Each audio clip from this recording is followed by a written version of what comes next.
நம்ம பாண்டியன் ஸ்டோர் பார்ப்போமா? பாண்டியன் ஸ்டோரில் வந்து சரவணன் காலையிலே உடம்புக்கு முடியலைன்னு வீட்டில் வந்து படுத்துட்டாரு.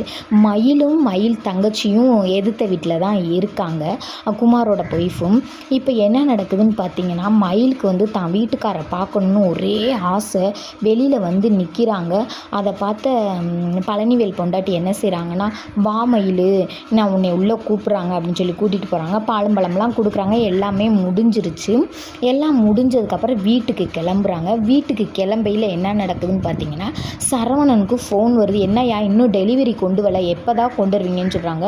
நான் சாயந்தரம் கொண்டு வந்து கொடுத்துட்றேங்க அப்படின்னு சொல்கிறாங்க.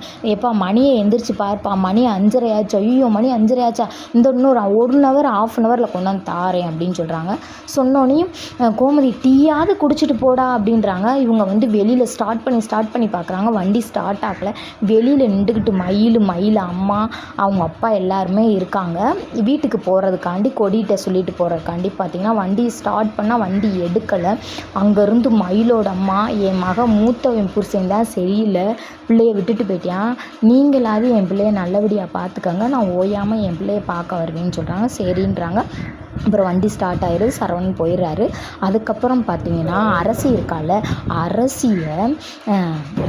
அரசியோட கூட ஒருத்தர் பேசுவார்ல, கடலை மிட்டாய் எள்ளு மிட்டாயெல்லாம் விற்கிறார்ல, அவர் என்ன செய்கிறாருன்னு பார்த்தீங்கன்னா, அரசியை ரோட்டில் வச்சு பேசுகிறாரு. எனக்கு 4 மணிக்கெல்லாம் 4:30, உங்களுக்கு 6 மணிக்கு தான் காலேஜ் விடும், நான் உங்களை பார்க்குறக்காண்டியே 4:30க்கெலாம் வந்துட்டேன், நீங்கள் எங்கள் வீட்டுக்கு ஒரு நாள் வரணும் அப்படின்னு சொல்கிறாங்க. எங்கள் அம்மா வந்து உங்கள் ரெசிபி மேலே ரொம்ப பாசமாக இருக்காங்க, எங்கள் அம்மாவுக்கு இந்த ரெசிபியை சொல்லுங்கள் அப்படின்றாங்க.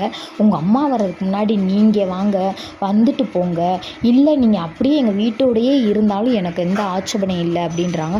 அப்படி சொல்லிக்கிட்டு இருக்கையில் பார்த்திங்கன்னா, அரசு நீங்கள் என்ன சொல்லுங்கன்னு சொல்லி சண்டை போடுறாங்க. சண்டை போட்டுட்டு கோச்சிக்கிட்டு அரசி கிளம்பிடுறாங்க. இதுக்கப்புறம் இவங்க 2 பேர் பேசுவாங்களான்னு தெரியல. பேசுவாங்கன்னா கமெண்ட் பண்ணுங்கள்.